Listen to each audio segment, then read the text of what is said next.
ಈ ಒಂದು ವಿಡಿಯೋ ನಿಮ್ಗೆ ಹೆಲ್ಪ್ ಆಗಲಿಲ್ಲ ಅಂದ್ರೆ ನಿಮ್ಮ ಫ್ರೆಂಡ್ಸ್ಗೆ ಖಂಡಿತ ಹೆಲ್ಪ್ ಆಗುತ್ತೆ. ವಿಷಯ ಏನಂತಂದ್ರೆ ಇವಾಗ ನೀಟ್ ಆಪ್ಷನಿಟಿ ಯಾವಾಗ ಸ್ಟಾರ್ಟ್ ಆಗುತ್ತೆ ಅನ್ನುವಂತ ವಿಚಾರ ಎಲ್ಲರಿಗೂ ಡೌಟ್ ಇರುತ್ತೆ. ಯಾವಾಗ ಅಂತಂದ್ರೆ ಇವಾಗ KCET ಚಾಯ್ಸ್ ಎಂಟ್ರಿ ನಾಳೆ ಮುಗಿಯುತ್ತೆ, ಅಂದ್ರೆ 28 ಓಕೆನಾ ನಾಳೆ.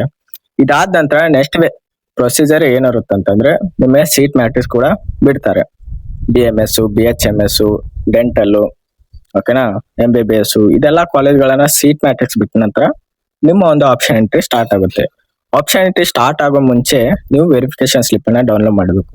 ಈ ವೆರಿಫಿಕೇಶನ್ ಸ್ಲಿಪ್ ಯಾವ ತರ ಅಂತಂದ್ರೆ ನೀವು already KCET verification slip download ಮಾಡಿದ್ರಲ್ಲ ಅದೇ ತರ ನೀಟ್ಗೂ ಕೂಡ ವೆರಿಫಿಕೇಶನ್ ಸ್ಲಿಪ್ ಅನ್ನ ಡೌನ್ಲೋಡ್ ಮಾಡಬೇಕು.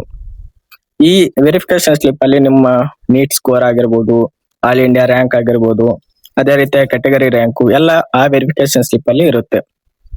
ಇದು ಆಪ್ಷನ್ ಎಂಟ್ರಿ ಯಾವಾಗ ಸ್ಟಾರ್ಟ್ ಆಗುತ್ತೆ ಅನ್ನುವಂತ ವಿಚಾರ. ಯಾವಾಗ ಅಂತಂದ್ರೆ ಇದೆಲ್ಲ ಪ್ರೊಸೀಜರ್ ಮುಗಿದ ನಂತರ ನಿಮ್ಮ ಆಪ್ಷನ್ ಎಂಟ್ರಿ ಸ್ಟಾರ್ಟ್ ಆಗುತ್ತೆ. ಓಕೆನಾ, ಈ ವೀಕ್ ಆಗ್ಬೋದು ಅಥವಾ ನೆಕ್ಸ್ಟ್ ವೀಕ್ ಆಗ್ಬೋದು, ಹೇಳಕ್ಕಾಗಲ್ಲ. ಓಕೆನಾ, ಮತ್ತೆ ಮುಂದಿನ ವಿಡಿಯೋದಲ್ಲಿ ಸಿಗೋಣ.